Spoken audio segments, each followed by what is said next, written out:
Good morning everyone. सो आज है 15 नवंबर 2023। So guys कैसे हो? आई होप आप सभी बहुत अच्छे होंगे, बहुत अच्छे से आप लोगों की पढ़ाई चल रही होगी। सो आज का जो लेक्चर है बहुत ज़्यादा इंपॉर्टेंट है एंड इंटरेस्टिंग भी है। आज के सेशन में हम लोग कवर करने वाले हैं इंटरनेशनल एंड नेशनल स्पोर्ट्स से रिलेटेड जो भी न्यूज होंगी और इंपॉर्टेंट डेज को भी हम यहाँ पे डिस्कस करने वाले हैं। अगर आप मेरे चैनल पे न्यू है तो प्लीज आप मेरे चैनल को सब्सक्राइब कर लीजिएगा, बेल आइकन पे हिट कर दीजिएगा ताकि जो भी वीडियोज आए उन सभी की नोटिफिकेशन आप तक पहुंच जाए। अगर आप लोगों ने अब तक वीडियो को लाइक नहीं किया तो सबसे पहले वीडियो को लाइक कर दीजिएगा। तो चलिए स्टार्ट करते हैं आज का सेशन। आप सभी को कमेंट बॉक्स में लिखना है जय हिंद जय भारत। और हम लेने वाले हैं सबसे पहले यहाँ पे हम करेंगे क्विक रिवीजन जो कि इंपॉर्टेंट है। तो फर्स्ट क्वेश्चन आप सभी के सामने है, हाल ही में राष्ट्रीय शिक्षा दिवस 2023 बेसिकली अभी कब मनाया गया है? तो राष्ट्रीय शिक्षा दिवस को कब मनाया गया? तो 11 नवंबर को जो हम क्या मनाते हैं, राष्ट्रीय शिक्षा दिवस के रूप में मनाते हैं, जो कि बहुत ज्यादा इंपॉर्टेंट डे है, आपको याद रखना है। साथ ही में कौन सा देश दिवाली उत्सव को यूनिटी इन डाइवर्सिटी विषय के साथ रोशन करेगा? तो याद रखिएगा यूएई के द्वारा किया जाने वाला है, जो कि अभी यूनिटी इन डाइवर्सिटी के रूप में दिवाली उत्सव को मनाया जाएगा यूएई में। वहीं किस देश के क्रिकेटर है सुनील नरेन ने अंतरराष्ट्रीय क्रिकेट से संन्यास लिया है? तो याद रखिएगा वेस्ट इंडीज के हैं, जिनके द्वारा अभी इंटरनेशनल क्रिकेट से संन्यास लेने की बात कही गई है। वहीं किस विश्वविद्यालय ने उपभोक्ता अधिकार जागरूकता अभियान आयोजित किया जाएगा? तो बहरामपुर जो कि उत्तर प्रदेश का विश्वविद्यालय है, यहाँ पर अभी उपभोक्ता अधिकार जागरूकता अभियान को आयोजित किया गया है। नेक्स्ट है कि यूएसबी ने चालू वित्त, ना कि वित्त होगा, याद रखिएगा, चालू वित्त वर्ष में भारत की वृद्धि दर कितने प्रतिशत रहने का अनुमान लगा है? तो याद रखना है आपको 6.3% जो है यूएसबी के द्वारा चालू वित्त वर्ष में भारत की वृद्धि दर रहने वाली है। वहीं सरकार ने दिव्यांग जन कर्जदारों के लिए ब्याज दर में कितने प्रतिशत छूट का ऐलान किया है? तो पूरे 1% का किया गया है। साथ ही कौन सा देश है यूरोपीय सशस्त्र बलों की संधि से बाहर हो गया है? तो रसिया को बेसिकली अभी जो है यूरोपीय सशस्त्र बलों की संधि से बाहर कर दिया है। वहीं किसने राजा भलिंदर ट्रॉफी जीती है? तो याद रखिएगा महाराष्ट्र के द्वारा अभी राजा भलिंदर ट्रॉफी को जीता गया है। नेक्स्ट क्वेश्चन है, किस देश ने लग्जरी ब्रांड ब्रियोनी ने भारतीय बाजार में प्रवेश किया है? तो इटली की बेसिकली ब्रांड है जिसने अभी भारतीय बाजार में प्रवेश किया है।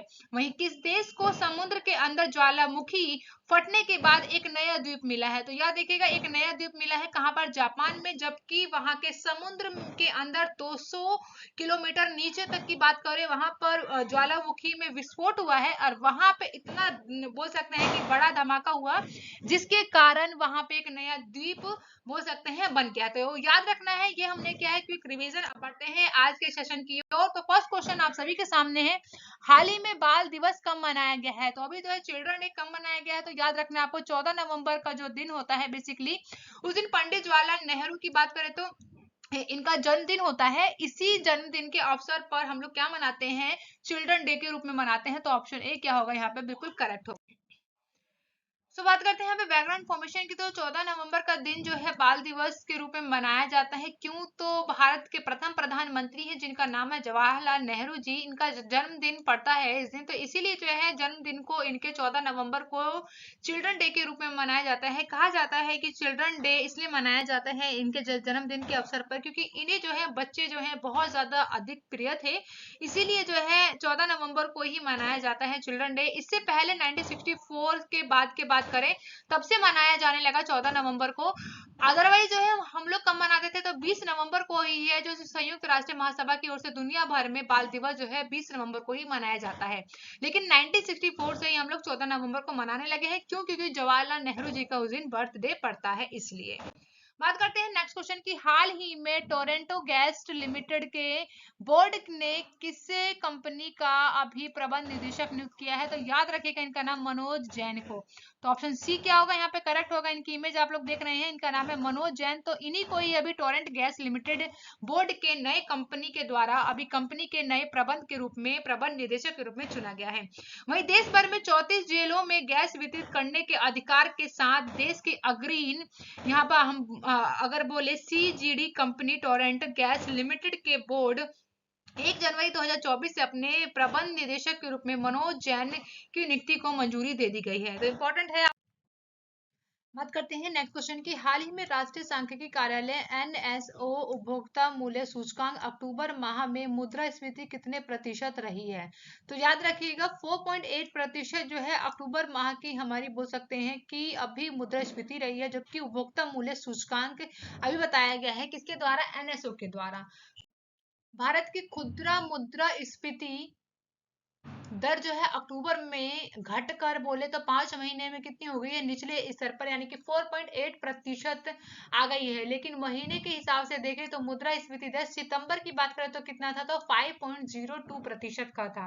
वहीं आपको पता होना चाहिए कि खुदरा मुद्रा स्फीति क्या होता है। तो याद रखिएगा खुदरा मुद्रा स्फीति दर जो है जब एक निश्चित अवधि में वस्तुओं या सेवाओं के मूल्य में वृद्धि के कारण मुद्रा के मूल्य में गिरावट दर्ज की जाती है, तो उसे हम क्या बोलते हैं? मुद्रा स्फीति कहा जाता है।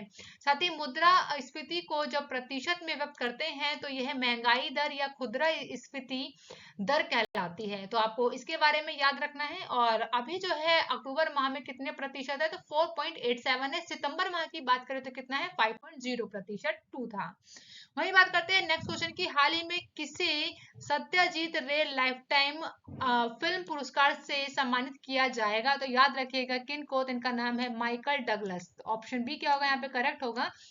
तो जिनकी आप इमेज देख रहे हैं ये एक हॉलीवुड अभिनेता है जिनका नाम है माइकल डगलस। इनको अभी जो है अभी 54वे बोल सकते हैं कि IFFI के द्वारा अभी सत्यजीत रे life time achievement full film. बात करते हैं बैकग्राउंड इन्फॉर्मेशन की। तो अभी हाल ही में जो है भारतीय राष्ट्रीय फिल्म महोत्सव, जैसे आप लोग शॉर्ट फॉर्म में IFFI बोलते हैं, 54वां संस्करण जो कि 20 से 28 नवंबर तक 2023 में गोवा में आयोजित किया जाएगा। बेसिकली इन्हें जो है अभी प्रतिष्ठित सत्यजीत रे excellence in film life time award से नवाजा जाएगा, जो कि जिनका नाम है माइकल डगलस, जो कि गोवा में आयोजित होने वाला है आपका 54वां राष्ट्रीय फिल्म महोत्सव, वहां पे इन्हें दिया जाएगा। वहीं सत्यजीत रे लाइफ टाइम अचीवमेंट पुरस्कार सिनेमा के क्षेत्र में दिए जाने वाला एक पुरस्कार है। हाल ही में हॉलीवुड अभिनेता माइकल डगलस को सत्यजीत रे लाइफ टाइम अचीवमेंट अवार्ड से सम्मानित किया जाना है। ये घोषणा जो है केंद्र सूचना एवं प्रसारण मंत्री अनुराग सिंह ठाकुर के द्वारा किया गया है। वहीं माइकल डगलस ने जो है 5 दशकों से अधिक उल्लेखनीय करियर में 2 अकादमी पुरस्कार और 5 गोल्डन ग्लोब और पुरस्कार के साथ एक एमी पुरस्कार भी इनके नाम है। तो याद रखिएगा इनको बेसिकली कौन कौन से इनके करियर के दौरान पुरस्कार मिले हैं। वहीं सत्यजीत रे लाइफ टाइम अचीवमेंट पुरस्कार की बात करें तो इसको जो है 1999 से बोल सकते हैं कि स्टार्ट किया गया है, फिल्म के क्षेत्र में दिया जाता है। नेक्स्ट क्वेश्चन है सेवंथ। हाल ही में भारत और किस देश के बीच 5वां वार्षिक सुरक्षा संवाद हुआ है? तो याद रखिएगा फ्रांस के साथ। ऑप्शन ए क्या होगा यहाँ पे? करेक्ट है। तो यहाँ पे आप लोग देख सकते हैं भारत और जो है फ्रांस के बीच में भी 5वां वार्षिक सुरक्षा। हाल ही में अभी किसे लॉरियल्स के ब्रांड एम्बेसडर के रूप में सम्मानित किया गया है? तो याद रखिएगा नीरज चोपड़ा जी को अभी हाल ही में जो है लॉरियल्स के ब्रांड एम्बेसडर के रूप में चुना गया है। तो विश्व एथलीट्स निकाय के द्वारा भारत के नीरज चोपड़ा को 2023 के लिए पुरुष विश्व एथलीट्स ऑफ द ईयर के लिए नामांकित किया गया है। नीरज चोपड़ा को यह उपलब्धि तब प्राप्त हुई है जब उन्हें 11 अक्टूबर 2023 को लॉरेंस ब्रांड का एम्बेसडर चुना गया था। तो इंपॉर्टेंट है, याद रखिएगा। नेक्स्ट क्वेश्चन है 7। हाल ही में किस राज्य में शिक्षकों को टेस्ट के माध्यम से सरकारी कर्मचारी का दर्जा दिया जाएगा? तो याद रखिएगा ये कहाँ किया गया है? बिहार में किया गया। ऑप्शन बी यहाँ पे करेक्ट होगा। तो बिहार राज्य में अभी शिक्षकों को टेस्ट के माध्यम से सरकारी कर्मचारी का चयन का दर्जा देने की बात की गई है। कहाँ पर? बिहार में। नेक्स्ट क्वेश्चन की बात करते हैं जो कि 8 है। हाल ही में भारत में महिला श्रम बल भागीदारी दर में बढ़कर कितने प्रतिशत हुई है? तो याद रखिएगा भारत में जो है बेसिकली जो महिला लेबर है ना, जो फीमेल लेबर है, और या फिर हम बोल सकते हैं कि जो चाइल्ड की बात करें तो इसमें जो है उनकी भागीदारी कितने प्रतिशत बढ़ गई है? तो याद रखिएगा 37% जो है महिलाओं की भागीदारी बढ़ी है। तो ऑप्शन सी यहाँ पर करेक्ट है। वहीं केंद्र सरकार ने कहा है कि देश में श्रम बल और महिलाओं की भागीदारी जो है 4.2% से बढ़कर 37% हो गई है। वहीं पर ग्रामीण भारत में जो है महिला भागीदारी की बात करें तो 2017-18 में कितनी थी? 18.2% से बढ़कर 2022-23 में 30 से 5% हो गई है। वहीं 5 साल की अवधि में बेसिकली कितना बढ़ा है? तो ये पूरा 12% यहाँ पर वृद्धि देखी गई है। महिला एवं बाल विकास मंत्रालय द्वारा साझा किए गए आंकड़ों के अनुसार यहाँ पे महिला श्रम और बल भागीदारी दर जो है 18-19 में बढ़कर 24.5% हो गई थी, जो कि 17-18 की बात करें तो 23.3% थी। तो फिलहाल अभी की बात करें 2023 में कितना है, तो याद रखिएगा यहाँ पे जो है 37% की वृद्धि देखी गई है। तो यहाँ पे आप लोग देख पाएंगे इस पर्टिकुलर इमेज में कि यहाँ पे जो फीमेल लेबर फोर्सेज की बात करें पर्टिकुलर कितना है यहाँ पर रेट, तो 2017-18 की बात करें तो 23.23% था। 2018-19 की बात करें तो 24.5% रहा। 19-20 की बात करें तो पूरे 30% रहा। 2020 और 21 की बात करें तो यहाँ पे 32.5 रहा, और 21-22 की बात करें तो कितना रहा आपका 32.8% रहा। और 22-23 की बात करें तो कितने प्रतिशत की भागीदारी देखी गई है महिलाओं में, तो अभी जो है 37 की अभी बोल सकते हैं कि 37.0 की यहाँ पर प्रतिशत से बोले तो फीमेल लेबर के फोर्सेस को देखा गया है अभी। तो इंपॉर्टेंट फैक्ट है। सो बात करेंगे यहाँ पे हम लोग नेक्स्ट क्वेश्चन जो कि है 9th है। हाल ही में मैनचेस्टर ईस्टर्न घाट कहाँ का नया पर्यटन स्थल बना है, तो याद रखिएगा विशाखापट्टनम में। कहाँ पर? विशाखापट्टनम में बेसिकली अभी जो मैनचेस्टर ईस्टर्न घाट है ये अभी नया पर्यटन स्थल बना है। सो बात करते हैं अभी पूर्वी घाट, जिन्होंने उनके मनोरम परिदृश्य और विविध जैव तंतुओं के लिए जाना जाता है। नेचर एंथ्यूजस्टिस की रुचि को दर्शन में लंबे समय तक समर्थित है, और यहीं पर बेसिकली बात करें तो Manchester eastern Ghats one arena जो नवंबर 2023 में विशाखापट्टनम में एक प्रमुख पर्यटक स्थल बनने की योजना है। वही मैनचेस्टर ईस्टर्न घाट सिर्फ एक जंगल नहीं है, पूर्वी घाट में पाई जाने वाली एक अनूठी वनस्पति का उत्सव भी है। वहीं वन क्षेत्र औषधि पौधों की एक विशिष्ट श्रृंखला का यहाँ पर घर है, जिसमें एक जीवित फार्मेसी के रूप में वो आप लोग देख पाएंगे वहां पर। तो इसके अतिरिक्त इसमें जो है एक ज्योतिषी थीम वाला एक उद्यान है, जिसमें पर्टिकुलर जो 12 हमारी राशियां होती हैं उससे जुड़े हुए यहाँ पर 27 किस्म के पौधे भी आपको देखने को मिलेंगे। तो इंपॉर्टेंट है, आपको याद रखना है।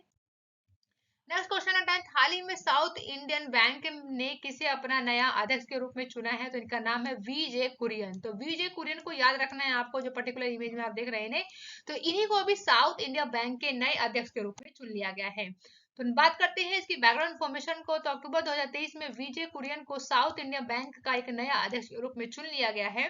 वहीं इस पद पर जो है बेसिकली पहले कौन थे, तो इनका नाम क्या है, तो यह याद रखना है आपको सलीम गंगाधरन। कौन है? सलीम गंगाधरन जो है इनकी स्थान पर आएंगे वीजे कुरियन, जो कि 2023 में इनका जो है कि आपको याद रखना है कि 2 नवंबर 2023 से ही इनका जो बोल सकते हैं कि कार्यकाल जो है वो शुरू होने वाला है।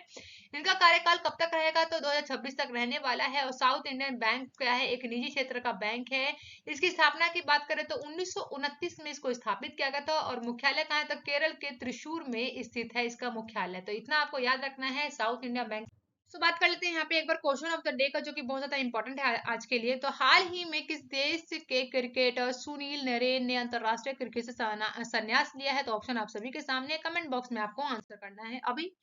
बात करते हैं लास्ट वीडियो में मैंने आप लोगों से क्वेश्चन पूछा, तो हाल ही में WHO की रिपोर्ट के अनुसार किस देश में टीबी के मामलों में कमी आई है, तो याद रखिएगा भारत में बेसिकली अभी जो है WHO की रिपोर्ट के अनुसार बताया गया है कि टीबी के मामलों में कमी देखी गई है। कहां पर? भारत यानी इंडिया में।